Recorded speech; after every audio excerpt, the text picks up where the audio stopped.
This is Orange Nation Overtime with Steve Infante and Paulie Sibilia. Welcome into Orange Nation Overtime, everyone. No Paulie Sibilia today. He's on his way back from Duke. He will be back tomorrow. It's Steve Infante, Mario Sacco with you today as we look back on the disappointment at Duke, debacle at Duke. I don't know what D word you want to use. Beat down was what I was. It was a disappointing night. Certainly, Syracuse loses by 37. Worst loss since 2006 when they fell to DePaul. Just prior to that Big East tournament run that Jerry McNamara went on, if we remember back in 2006. But 20 years since they've lost like that. And again, we knew going in that it was going to be a tough one for Syracuse. Duke is that good. I don't think we were expecting a 37-point loss. No, and the way that it kind of happened, Syracuse hanging around early on, Duke goes on a run. SU answers with a run of their own, pulls to within 5, and then the wheels just fall off toward that end of the first half. And the second half, Duke shot a blistering 72% from the floor. Yeah. Just didn't miss. They were 9 of 12 from behind the arc in the second half. Duke is a very good basketball team, a team that has aspirations, to me, is one of the top 3 teams to likely win a national championship. But when you're Syracuse basketball, you shouldn't be losing to anyone by 37 points and by double digits. And we've seen it time and time again in the Adrian Autry era of this team. When they lose, they get beat pretty bad. Yeah, and I think the most disappointing part for me was seeing Duke up 25 and getting on the floor, and Syracuse down 25 and not. Even, to go to the end of that first half where it was a relatively close game, as you said, they cut it to 5, and then Duke goes on that 11-0 run to close out the half. The play that sticks out in my mind is, Donnie has the ball knocked away, and it's right there. It's a 50-50 ball. It might even have been like a 60-40 ball for Donnie, and he doesn't go after it. And the Duke guy gets on the floor, saves it. They go down and they get a bucket at the other end, and alley-oop. The place is jumping. It goes from 5 to 16 really in the blink of an eye. And turnovers just did him in. Nate George had 2 turnovers during that stretch. Donnie had 1. 2 of those 3 turnovers, live ball turnovers that directly led to a basket back the other way. We saw the fight against North Carolina. They got down 32 and they cut it to 6. And then, we certainly saw the fight against SMU and Notre Dame, or SMU and Cal. Didn't see a ton of fight last night. No. And I think that was the disappointing part, that William Kyle came to play and he embraced the challenge. And, Nate Kings, I thought, did some good things, but outside of William Kyle and maybe a little bit of Nate Kings, they really didn't get much else. And their best player in Donnie, I thought he played a little passive last night, and you can't have your best player play like that on Big Monday against the number 3 ranked team in the country. He's got to come out and he's got to match their big dog in Cameron Boozer, and it was a mismatch. Boozer had a double-double by halftime, and Donnie struggled for much of the game, played 21 minutes, finished with 9 points, 3 boards. Not going to get it done. Against bigger competition, the better teams in the ACC, he has definitely struggled at times. And you mentioned turnovers that he's had over these stretches of games where SU hasn't played well, and it came into effect last night. It just seems that he settles for when he plays teams like that, and you can't do that. You mentioned, you're going up against Cameron Boozer, likely a top 5 pick in the NBA draft coming up in this year's draft. Like, you got to try and take it to him, and I don't know if it was, Donnie also had 4 personal fouls in that game, so maybe he was a little hesitant when it came to that aspect of things. But yeah, your best player has to step up, and even when your best player doesn't step up, you got to get some production from, likely you thought, SU's second best player in J.J. Starling, and he was only 3 for 13 from the field. Yeah, and we've noticed this time and time again, and we talked about it yesterday on the show when I was with Tim Leonard, that this team against the better opponents, they have a tendency to get out of their rhythm offensively, right? Because we saw them play very well against Cal and SMU on offense. Part of that is the way that those teams play. They get up and down. Yep. They don't necessarily get up on you and get after you. And even North Carolina, who's not known as a great defensive team, North Carolina got up and into Syracuse a little bit, and Syracuse was completely taken out of its rhythm for 30 minutes of that game. It happened again last night where they start their offense out by midcourt. They can't. And you're offense that you want to run with that, you can't, because SU's offense is predicated on getting downhill and trying to attack.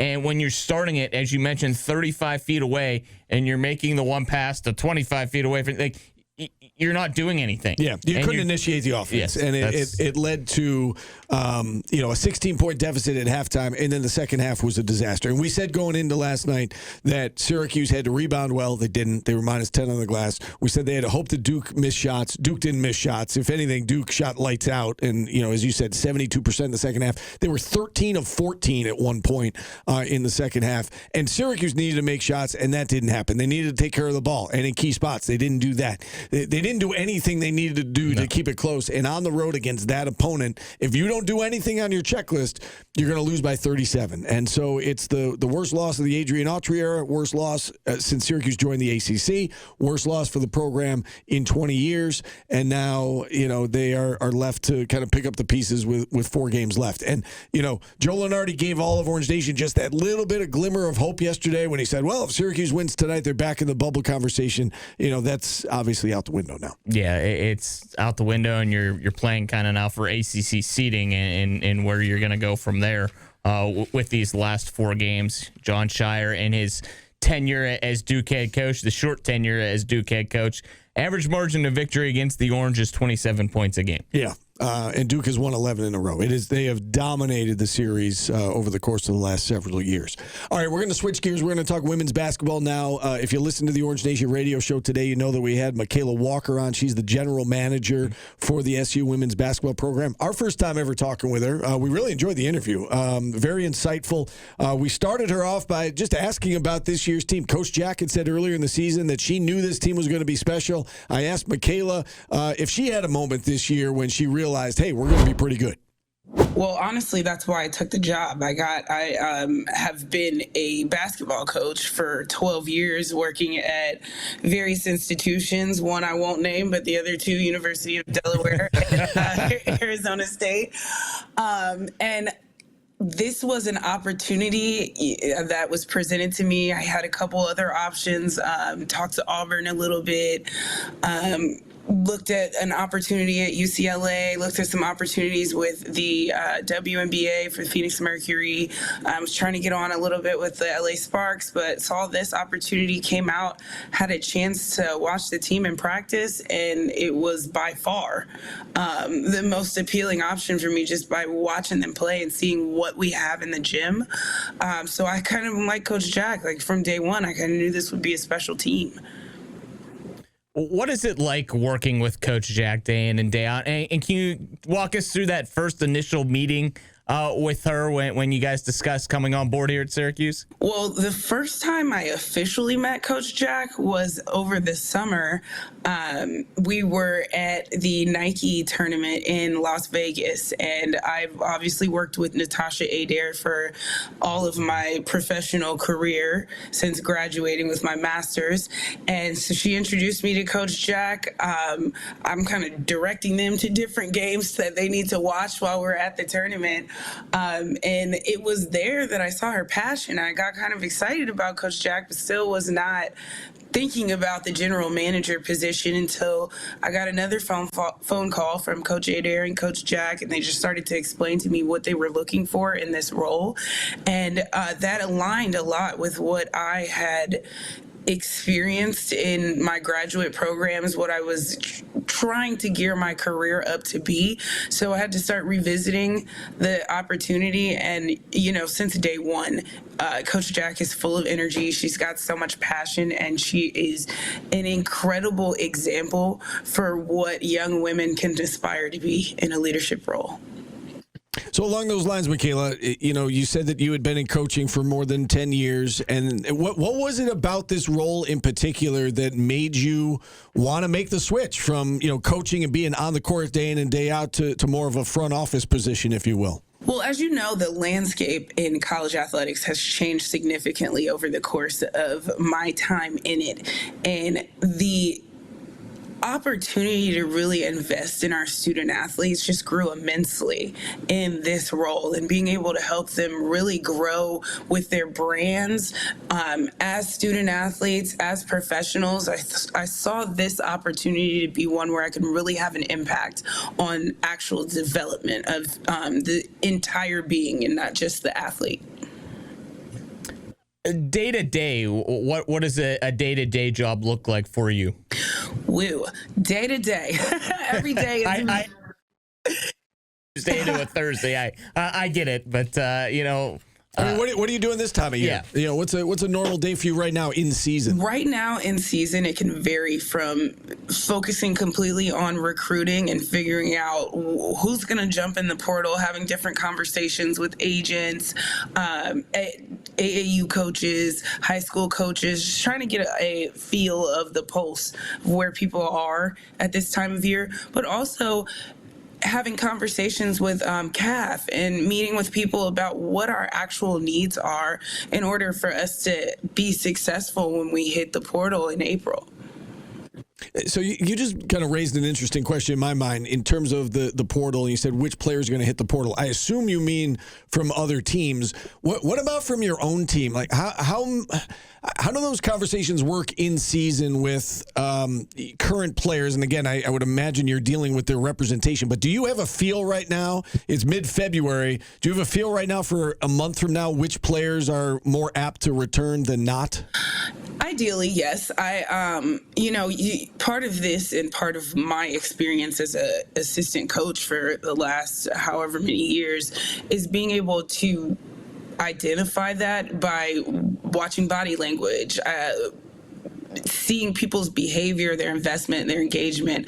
I would say I do have an idea of who's likely to return. For us, luckily, we're in a time period where everybody's pretty engaged just because of how well our team is doing. Everyone from player 1 to 15 is pretty locked in. And in season, just having the background as a player, as a coach, and understanding what it's like to really be in the trenches during these times, try to not have too many of those conversations in terms of staying or leaving. Mostly the conversation is around staying, honestly. We want to talk to you about, next year. You learn how to phrase things differently. Like, right, where are you planning on living next year? Instead of directly saying, do you plan on being here next year? Just figuring out different ways of working that into the conversation where you get those buzzwords like, so you do want to be here next year. So I've had a few of those, but not too many. We will start trying to re-sign a couple players in the next coming weeks. So hopefully you guys will get some good news coming soon. But just so everyone knows, we are working very hard to retain the talent that we have. When you look at the talent that you have with this year's roster and trying to build for the future, how do you preface talking about looking in the portal to still wanting to bring in top talent at the high school level? Like, is there a healthy balance that you can do with that, or is everything on the table?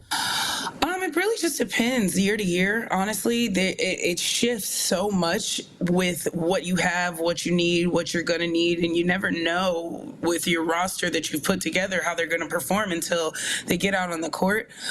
So you want to really have a true healthy balance and locking into the class of 27, but also preparing for who you do want to get out of high school by what you're bringing in the transfer portal. We have had some pretty high-level recruits on campus, and so that will play a part in how we recruit in the transfer portal as well, just to know whether we want to have the space for somebody coming out of high school in a year or so, or whether we want to build with somebody that's got some years under their belt out of the transfer portal. How much of an emphasis have you kind of put on keeping the New York talent in state? Has that been any emphasis before? We've seen some of the top players, go to the other programs. Has there been an emphasis on the top talent in this state kind of keeping it here? Absolutely. I mean, honestly, we wouldn't have Coach Jack if we didn't keep the top talent in the state.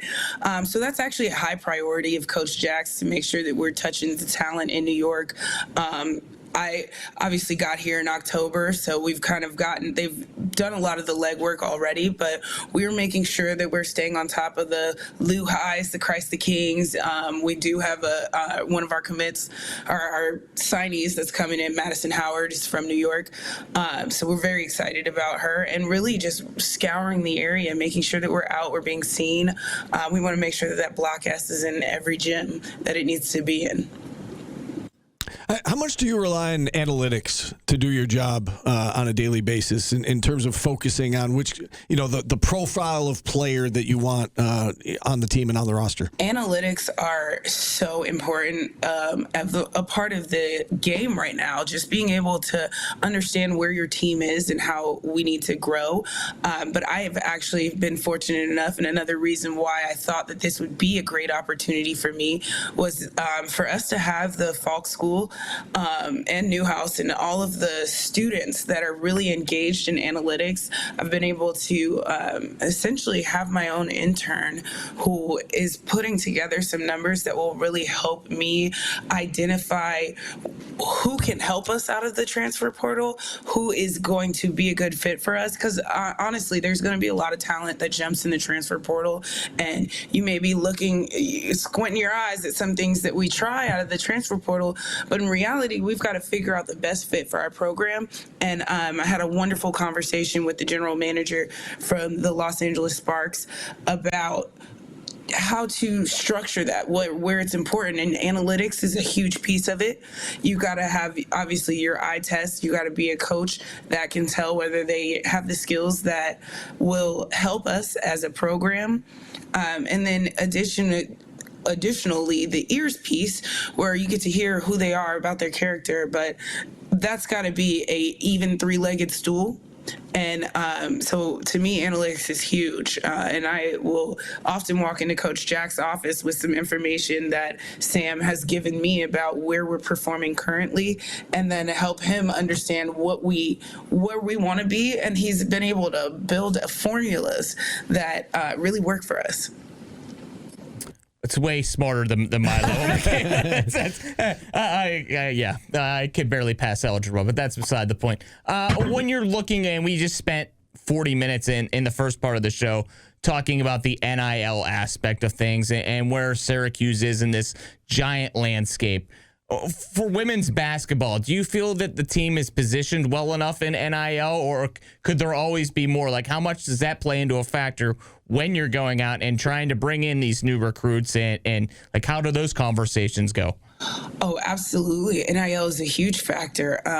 We obviously have what we're allotted in rev share, but in order for us to really compete at the highest level, to bring that championship team that I was brought in here to help build, we really have to rely heavily on third-party resources. So that's a lot of the conversation. I do spend some of my time trying to help identify potential opportunities for us, but also meeting with some of our counterparts in the Q's Athletics Fund and with Learfield to help try and facilitate some of these third-party deals, because we absolutely are going to have to supplement our rev share in order to truly build that roster. So I'm sure you guys have heard comments from Coach Jack, but she really means, like, we've got to get some engagement from the businesses and communities and across the nation. I mean, Syracuse is one of the places that has some of the best and biggest alumni all over the country.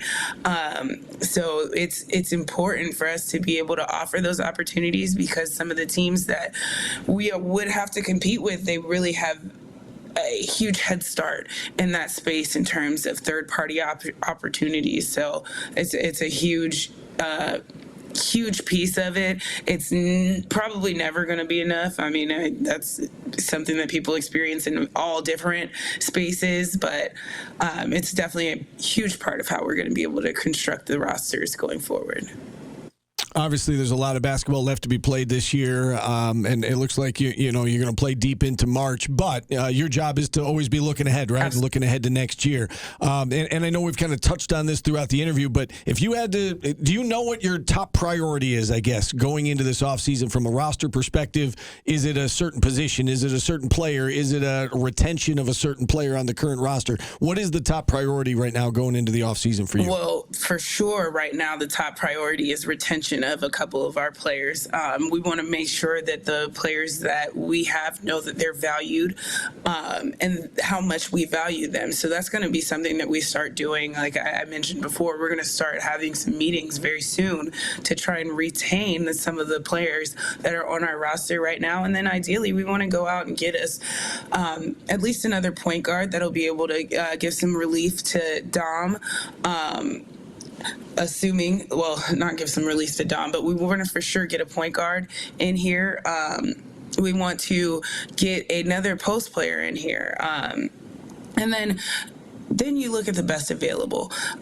We are very, very, very intentional about retaining what we have, though. As you guys have seen, we have a great roster. We're 21 wins in. We've got a lot. We've got a few more wins to go. We have an opportunity to finish in the top half, obviously the top half, but in the top 4 of our conference. And so building on that, we'll be able to do some really big things if we can retain the talent that we have. And my last question kind of goes hand in hand with that. You've seen the crowds grow throughout the year. Almost 5,000 fans at the last game. Biggest non-school day crowd since January 28th of 2024 when DeAsia Fair was here. How great is it to see that, you guys are playing well and the community is recognizing that and starting to show up and the crowd sizes are getting bigger. The support seems to be getting bigger. How important is that to you in the program? Oh, it's amazing. It's like that's so huge for our players to be able to have support from the stands. I mean, as an athlete, you know that you're going to have the opportunity to be in big games, and you know that your crowd can help push you over that mark, or it can kind of be deflating. I played at Wake Forest, and sometimes we did not have crowds. We had more Carolina fans in the building than we did Wake Forest, and then that can be deflating as student athletes. So for us, the Syracuse community, it really goes hand in hand with our success. Coach Jack, I believe she tweeted something yesterday about it, but we're just so excited. I think our crowd Sunday was incredible. I definitely think that helped build the momentum for us to hold on to that win. So I think that that's probably one of the most important pieces. We got to have our 6th player out there with us. So the more that the community jumps on, the better. I'm not a person, I don't believe in bandwagoners. We take the more the merrier. Come as you are, come when you want, but make sure you come. That's Michaela Walker, general manager for the SU women's basketball program. We had a caller in who called in today and talked about the seeding right now as it pertains to the NCAA tournament. ESPN's bracketology has them in that 8-9 game, and the caller made a good point about you really, especially in the women's game, you really need to move off that 8-9 line, because if you win, you're obviously playing the top seed on their home court. And if you can get to be a 6 or a 7, it at least gives you a fighter's chance to go on a little bit of a run, and it delays when you have to play that top seed. And if you can be a 6 or a 7 and you win that second game, you don't have to play the top seed on their home court. Yeah, NSU's going to have an opportunity to try and strengthen that. Let's be realistic. They're 21-5 this season, but they don't have that marquee win that you're looking for over a top 25 team. Well, you got NC State on Sunday, and you're going to travel to Notre Dame before ending the year with Boston College. So, your next 2 games are an opportunity to strengthen that and get off that 8-9 line and hopefully move within the top 6 you would hope for. And if SU can even make a run in the ACC tournament somewhere, that would help, yeah. They haven't won under Felicia Liggett-Jack in the ACC tournament, at least make a semifinal there, I would feel better that you wouldn't be in that 8-9 matchup. Yeah, that's unless fair. They want to send you to stores, which they normally do. It is a big opportunity, though, as you said, going to the ACC tournament. And if you can get a top 4 seed in the ACC tournament, now you set yourself up for success. And there is a chance that they could move off that 8-9 game and move up a little bit. We should point out, we didn't talk about it on the show today. We didn't get to. There's a lot of basketball talk, but the SU men's lacrosse team officially is the number 1 team in the country. We knew it was going to happen after beating Maryland on Friday.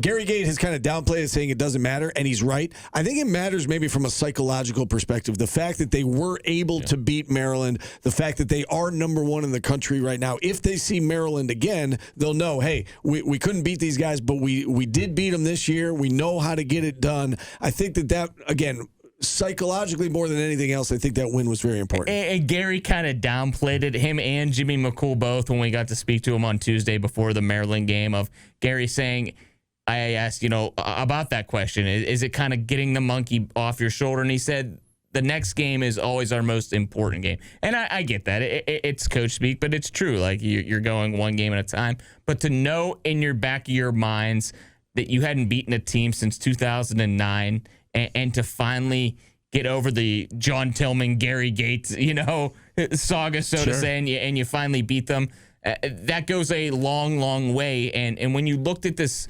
lacrosse season, there were three teams that kind of stood out at the top. And it was Syracuse, Princeton, and Maryland coming into the year. Obviously, a lot has to play out through the year, but you thought those three teams were head and shoulders kind of above. And we saw Princeton went out and lost to Penn State. So, I think Syracuse has positioned themselves to that top tier right now, and everyone's kind of looking at them. Now, could that change over these next 6 weeks when they don't play anywhere around here? And their schedule continues to be harder time in and time out because you're facing another top 15 team when you go to Harvard this weekend. That's right. Harvard 14th in the country after beating Providence in their opener 10-4. We should point out Cornell checks in at number 5. Cornell escaped, survived a scare, beating Albany by 1 over the weekend. The SU women actually moved up a spot after falling to North Carolina. Again, gave North Carolina all they could handle. They actually moved up one spot in the national poll, and they've got number 2 Stanford coming up on Friday out west in California. So a very difficult start to the season for Reggie Thorpe. We are out of time. We appreciate you all watching. Again, Paulie will be back tomorrow. As you know, he doesn't fly. He's driving back from Durham, North Carolina. We just talked to him a short time ago. He's already back in Pennsylvania, so he will be back in time for the show tomorrow. My thanks to Mario for filling in today. I'm Stephen Fonte. Thanks for watching. Thanks for listening. We'll talk to you again tomorrow.